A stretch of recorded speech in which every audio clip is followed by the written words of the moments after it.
ایک دعا میں آپ کو بتاتا ہوں جو گھٹنوں کے درد کے لیے مفید ہے۔ کافی لوگوں کو میں نے یہ دعا بتائی ہے، انہوں نے عمل کیا ہے اور ان کو اس سے فائدہ ہوا ہے۔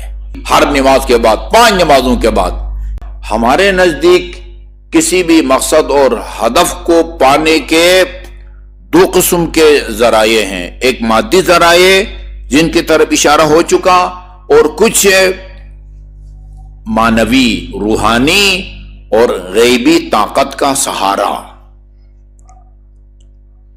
اس کی طرف توجہ کی ضرورت ہے۔ قرآن نے بھی بتایا ہے کہ بھائی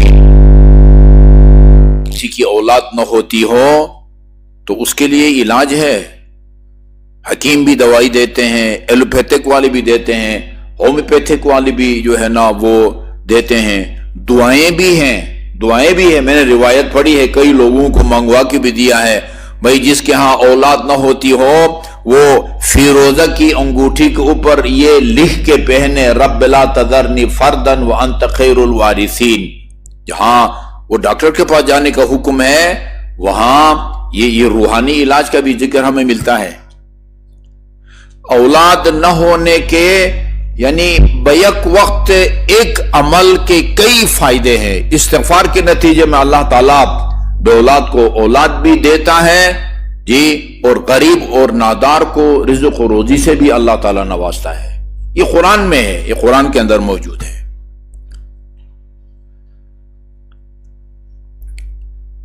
اس زمانے میں جو بیماریاں عام ہیں نا، ابھی جو ایک آدھ نسخہ بتاؤں گا میں، آپ کسی ماہر ڈاکٹر سے بھی علاج کروائیں، یہ ضروری نہیں ہے کہ اس کا علاج 100% کامیاب ثابت ہو۔ ابو علی سینا کا نام آپ نے سنا ہوا نا، ابو علی سینا کا بہت بڑا اپنے زمانے کا منفرد حکیم تھا۔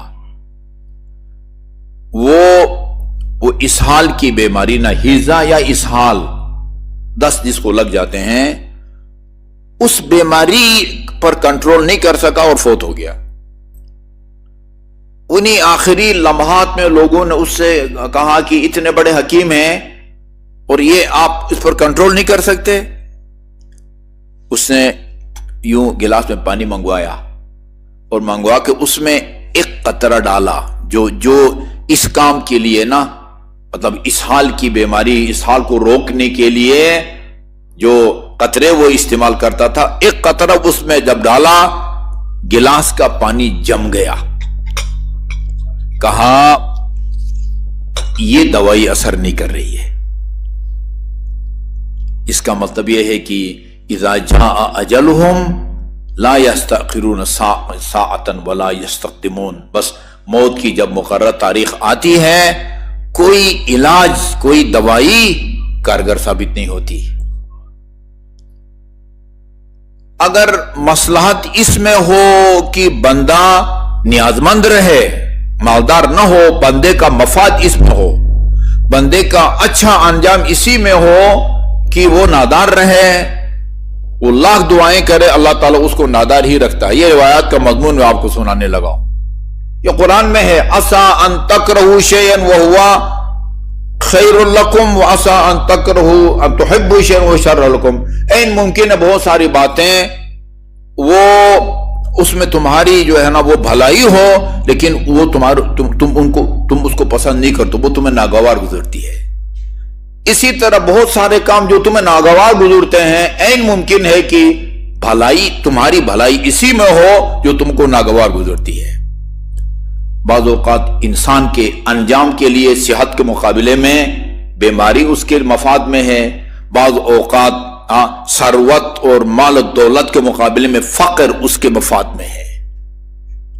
اس وجہ سے اگر کوئی، جس طرح آپ ہر کاروبار کرنے والا اپنے کاروبار میں کامیاب نہیں ہوتا، کوئی کامیاب ہوتا، کوئی کامیاب نہیں ہوتا۔ کوئی دعا مانگتا ہے تو اس کی دعا قبول ہوتی ہے، وسعت رزق کے لیے بھی مانگتا ہے، بیماری سے شفا یابی کے لیے بھی مانگتا ہے۔ کسی کے لیے دعا کارگر ثابت ہوتی، کسی کے لیے دعا کارگر ثابت نہیں ہوتی۔ اگر نہیں ہوتی، نہ آپ کو قرآن سے بدزن ہونے کی ضرورت ہے، دل برداشتہ ہونے کی ضرورت ہے، دل سرد ہونے کی ضرورت ہے، نہ ائمہ معصومین کی معتبر احادیث سے جو ہے نا وہ آپ کو بدگمان ہونے کی ضرورت ہے۔ صحیفہ سجادہ کی فہرست اتارے نا، ادائیگی قرض کے لیے کون کون سی دعائیں مانگنی چاہیے، بارش کے لیے کون کون سی دعائیں مانگنی چاہیے، وسعت رزق کے لیے کون سی دعا مانگنی چاہیے، ایک پتہ کتنی 45-40 دعائیں ہیں جی۔ یہ ضروری نہیں ہے کہ ہر پڑھنے والے کی دعا 100% قبول بھی ہو۔ ہمارا کام دعا کرنا ہے، قبول کرنا اس کا کام ہے۔ اگر مصلحت ہے تو قبول کرے گا، نہیں تو وہ قبول نہیں کرے گا۔ اچھا، یہ میں نے بہار الانوار اور دوسری کتابوں میں یہ پڑھا ہے۔ میں جب 1986 میں آیا ہوں نا یہاں اسلام آباد، یہاں کرسی پہ بیٹھ کے نماز پڑھنے والے مومنین اتنے نہیں ہوتے تھے جتنے آج کل ہیں۔ آپ کہیں گے کہ نہیں اس وقت اتنے نمازی نہیں ہوتے تھے، نہیں، جتنی نمازوں کی تعداد کے مطابق بھی اگر آپ پرسنٹیج کو دیکھیں، یہ بیماری جتنی عام ہو رہی ہے، 30 40 45 سال کا جوان کرسی پہ بیٹھ کے نماز پڑھ رہا ہے۔ اچھا، کچھ ایسے مومنین کو بھی ہم نے دیکھا باہر سے بڑے ٹھیک ٹھاک جو ہے نا وہ چل رہے ہوئے آتے ہیں، نہ کوئی لنگڑاتے ہیں، نہ ان کو تکلیف ہوتی ہے، اور کرسی پہ بیٹھ کے نماز پڑھ رہے ہیں۔ ان کو میں نے بتایا کہ بھائی یہ آپ چل کے ٹھیک ٹھاک آ رہے ہیں، اس کا مطلب یہ ہے کہ آپ کھڑے ہو کے حمد و سورہ پڑھ سکتے ہیں۔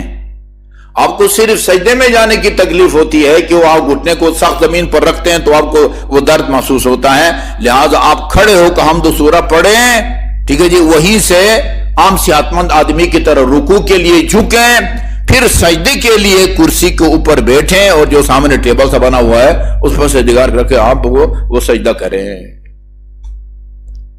اس تمہید کا مقصد یہ ہے کہ ایک دعا میں آپ کو بتاتا ہوں جو گھٹنوں کے درد کے لیے مفید ہے۔